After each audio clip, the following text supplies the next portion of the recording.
அடுத்தது வந்து பனி இஸ்ராயல்கள் கையில் அல்லாஹ் கொடுக்குறான்ல ஜெருசலம், அதை பற்றியும் அல்லாஹ் சொல்லும்போது 7வது அத்தியாயத்தில் 137 சொல்றான். அதாவது இப்ராஹிம் நபியை பல விதமா நான் டெஸ்ட் பண்ணேன், அவர் ஃபிட்டான ஆளா எனக்கு தெரிஞ்சாரு, அதனால செலக்ட் பண்ணி இப்ராஹிம் நபியையும் லூத் அலைஹிஸ்ஸலாம் அவங்களையும் ஜெருசலம்ல கொண்டு போய் கிஃப்டா கொடுத்தேன் அப்படின்னு சொல்லி அல்லாஹ் சொல்றான். அதே இவங்களை பத்தி இஸ்ராயல்களை பத்தி சொல்லும்போது சொல்றான், இவர்கள் பலவீனமானவர்கள் என்று எண்ணினார்களோ அந்த மக்களுக்கே மிக்க பாக்கியம் உள்ள பூமியின் கிழக்கு மற்றும் மேற்கு பாகம் இரண்டையும் சொந்தமாக்கி கொடுத்தோம். பலவீனமான ஆட்கள் நீங்க நினைச்சிட்டு இருந்தீங்க பனி இஸ்ராயல்களை, அவங்களுக்கு நான் கொடுத்தேன், பூமியுடைய 2 பகுதியும் கொடுத்தேன், கிழக்கையும் கொடுத்தேன் மேற்கையும் கொடுத்தேன்.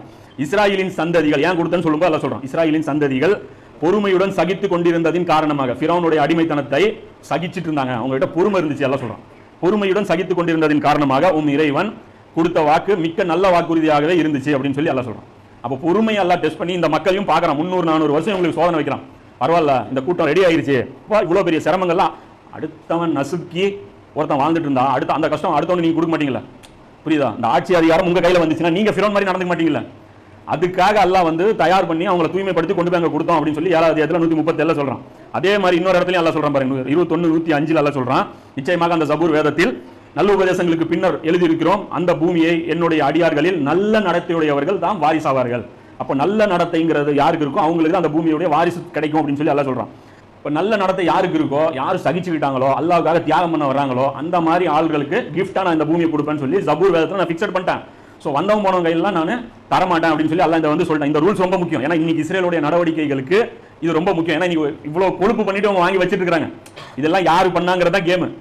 இது எந்த தைரியத்துல உனக்கு இப்படி ஆடுறானுங்க, எந்த இடத்துல இருந்துட்டு ஆடுறானுங்க, இது வரலாறு எப்படி இருந்துச்சு அதை பத்தி இன்னொரு இடத்துல அல்லாஹ் சொல்றான், பூமியில் அவர்கள் சுற்றி பார்க்க வேண்டாமா அல்லாஹ் சொல்றான், அவங்களுடைய கண் இருந்ததுன்னா அது பாருங்க அப்படிங்கிறான். பூமினா அதுவும் அந்த பூமி.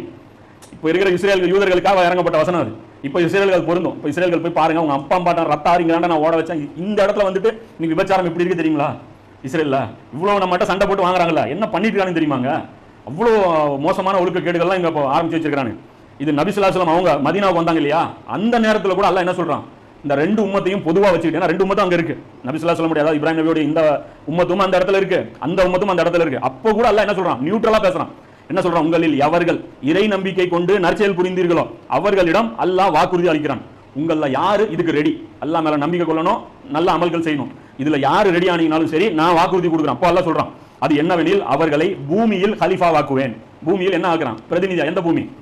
மொத்த பூமி இல்ல, இஸ்ரேலோட நான் மறுபடியும் உங்களுக்கு அந்த கிலாஃபத் கொடுப்பேன், அவர்களுக்கு முன் சென்ற மக்களை பிரதிநிதியாக்கியதை போன்று அப்படிங்க. அப்ப இது முன்னாடி எங்க கிலாஃபத் இருந்துச்சு? இஸ்ரேல்ல தான் இருந்துச்சு. அப்ப எந்த பூமிங்கிறது புரியுதா? அப்ப அந்த பூமியை தான் இது குறிக்கும் அப்படிங்கிறது. அப்ப அந்த பூமியில் கொடுப்போம். அப்ப நியூட்ரலா ஆப்ஷன் கொடுக்குறான். மதீனால இருக்கக்கூடிய யூதர்களே, நபி ஸல்லல்லாஹு அலைஹி வஸல்லம் கூட இருக்கக்கூடிய முஸ்லிம்களே, உங்கள யார் ஒழுக்கமா நடந்தாலும் இப்போ எனக்குலாம் ஒன்றும் பிரச்சனை இல்லப்பா, யார் ஒழுக்கமா நடக்கிறீங்களோ அவங்களுக்கு அந்த பூமியுடைய கிலாஃபத்தை நான் கொடுத்துறேங்கிறான். ரசூலுல்லாஹ் காலத்துல மட்டும் யூதர்கள் இஸ்லாத்தை ஏற்றிருந்தா நபி ஸல்லல்லாஹு அலைஹி வஸல்லம் போய் அல்லாஹ் அவங்க ஓபன் பண்ணி கொடுத்துட்டு வந்திருப்பாங்க. அவங்க கட்டி கொடுத்து கிலாஃபத்தை அவங்களுக்கு வச்சு கொடுத்து அழகா அவங்களை செட்டில் பண்ணி அல்லாஹ்வுடைய தீனை இங்க இருந்து நீங்க பண்ணுங்க, இங்க இருந்து நாங்க பண்றோம் அப்படின்னு சொல்லிட்டு அழகா பண்ணி கொடுத்துட்டு வந்திருப்பாங்க. இவங்க அதை வந்து நடந்துக்கல. அவர்களுக்காக எந்த தீனை அவர்கள் அல்லாஹ் விரும்பினானோ அந்த தீனையும் நான் வந்து ஸ்ட்ராங் ஆக்குவேன், அச்ச நிலையை அமைதி நிலையாக மாக்குவேன். யார் அச்ச நிலையில் இருந்தாப்போ? இந்த ரோமர்கள் விரட்டி அடிக்கப்பட்டதுக்கு அப்புறம் யூதர்களுக்கு தான் அந்த அச்ச நிலை இருந்துச்சு, அந்த அமைதி நிலையாக நான் ஆக்குவேன். இவ்வளவு சாட்டால சொன்னதுக்கு அப்புறம் இதன் பின்னர் அவர்கள் நிராகரித்தார்களோ, இவ்வளவு நடந்ததுக்கு அப்புறமும் குஃப்ரு செஞ்சீங்க அப்படின்னா அவர்கள் தான் பாவிகள் சொல்லிட்டு 24வது அத்தியாயத்துல 55வது வசனத்துல அல்லாஹ் சொல்றான். இதே நம்ம வேற அர்த்தத்துல சொல்லுவோம், நல்ல நம்பிக்கை கொண்டு நல்லறம் செஞ்சா கிலாஃபத் ஆட்டோமேட்டிக்கா வந்துடும். இந்த வசனம் வேற மாதிரி நம்ம புரியும். அதான் சொல்றீங்க, வசனம் ஒண்ணுதான், பொருளும் ஒண்ணுதான். நான் சொல்ற பொருளா நீங்க சொல்ற பொருளா யாரும் ஃபைனல் பண்ண முடியாது. அது எதிர்கருத்து சொல்ற சவர என்ன சொல்லிடுவாங்க, நாங்க சொல்றது சரி நீங்க சொல்றது தப்பும். இது யார் முடிவு பண்றது?